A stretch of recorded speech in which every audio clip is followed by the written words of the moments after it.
I didn't come up with this. I heard it years ago as a kid. Thought about it the other day and had to share it. So there's this guy, this tourist. He's in San Francisco. He's kind of walking around. He's in the Chinatown district, as you might do, and he's walking down the street and he sees this little curio shop. It's got all these fascinating little items in the window.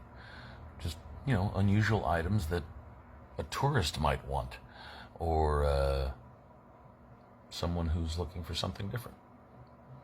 So he goes into the shop, walks looking around, sees some old magic mirrors, some fans, some swords, knickknacks, things to hang on the wall. And behind the magic mirrors, over in one corner, he sees a little brass rat, about a foot tall, looking up and has his little hands up as though he's begging for food. And he thought, I was born in 72. That was the year of the rat. It's kind of cool. Make a nice conversation piece if I used it as a doorstop in the kitchen, too. So he walks over to the shop owner with it, and he says, "Hey, how much for the rat?" Shop owner looks at him and shakes his head and says, "Sir, you don't want that rat. That's cursed." Of course, this is a highly educated Westerner, so he has no fear of curses. So he smiles and he says, "I don't mind. How much?" So the little shopkeeper says, "Well, I'll tell you what, $100. No haggling." Guy figures, all right. Gives him $100, walks out, rat in hand, smile on face. He's walking down the road and notices this chittering noise behind him.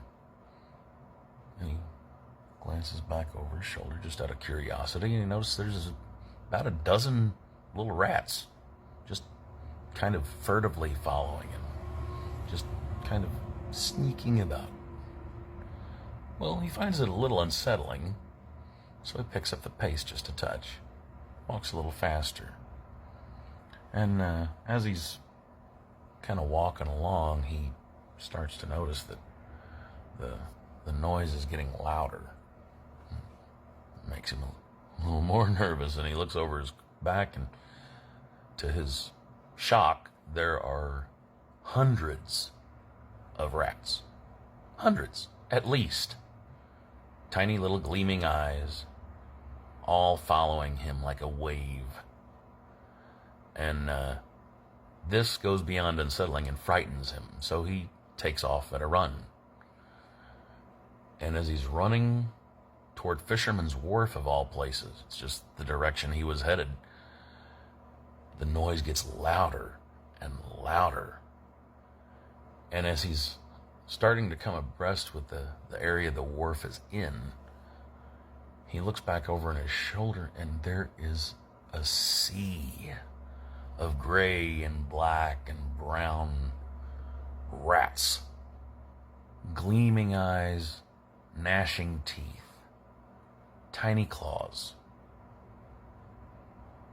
He goes faster than he ever thought he could until he gets to the end of the wharf. And as he's running up toward the wharf, he looks down and he realizes he's still holding this rat, and something clicks. He realizes, oh God, the old man was right, it's cursed. And as he gets to the edge of the wharf, he takes that brass rat and hurls it just with every bit of his strength out into the ocean.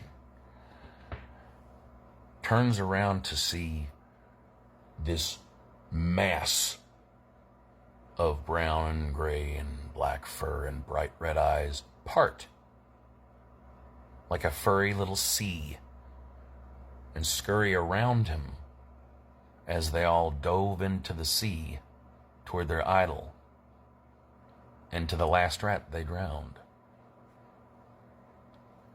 Well, the fella's not real sure what to think of all this, because he is an educated Western man. He doesn't believe in such things as curses. But he does have some questions. At least one. So he trudges back the way he came toward the little curio shop. He wants to speak to the proprietor for a moment and just ask him a question or two and trying to figure out what just happened. Walks back, covered in sweat, exhausted from fear, opens the door, and the little man is standing there smiling. He walks up and he says, "Sir, I've just been through a kind of hell I've never imagined, and I just have one question for you. You wouldn't have a brass Democrat laying around here anywhere, would you?" Just a joke. Don't hurt anybody. Don't throw brass Democrats in the water to see what'll happen. Could work.